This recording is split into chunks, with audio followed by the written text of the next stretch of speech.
Hello, I am doctor Dilpreet Bajwa.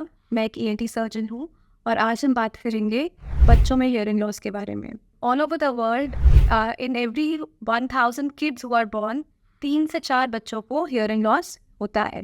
Hearing loss की degree अलग अलग रहती है। कुछ बच्चों को माइल्ड हियरिंग लॉस होता है, कुछ बच्चों को सिवियर या प्रोफाउंड हियरिंग लॉस होता है। प्रोफाउंड हियरिंग लॉस को हम डेफनेस भी बोलते हैं। अब ये क्यों इम्पॉर्टेंट है? ये इसलिए इम्पॉर्टेंट है क्योंकि जो बच्चे सुन नहीं पाएंगे फ्रॉम बर्थ, वो बोल भी नहीं पाएंगे।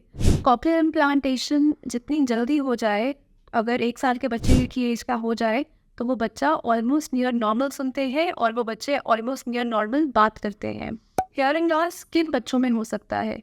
हियरिंग लॉस जेनेटिक प्रॉब्लम भी रह सकती है।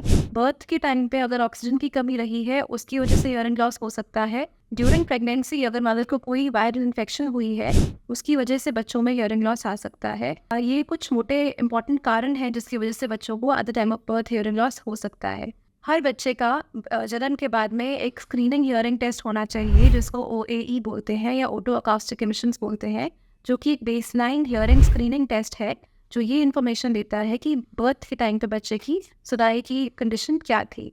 और ये टेस्ट एक मैंडेटरी टेस्ट है जो हर बच्चे का होना चाहिए।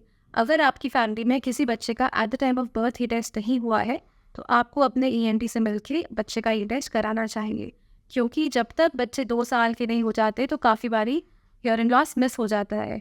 तो ये टेस्ट आपको एक तरीके से बताता है कि बच्चे को हियरिंग लॉस है कि नहीं।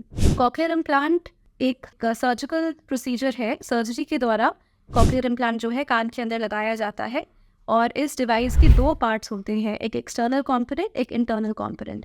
इंटरनल कॉम्पोनेंट सर्जिकली कान के अंदर लगाया जाता है, कॉक्लिया के अंदर लगाया जाता है।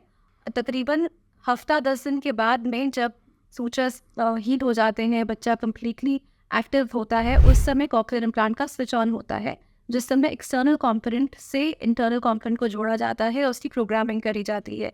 इम्पॉर्टेंट ये है कि सर्जरी के बाद में बच्चे की स्पीच थेरेपी और रिहैबिलिटेशन बहुत अच्छे से कराई जाए, क्योंकि surgery is only 50% of the job.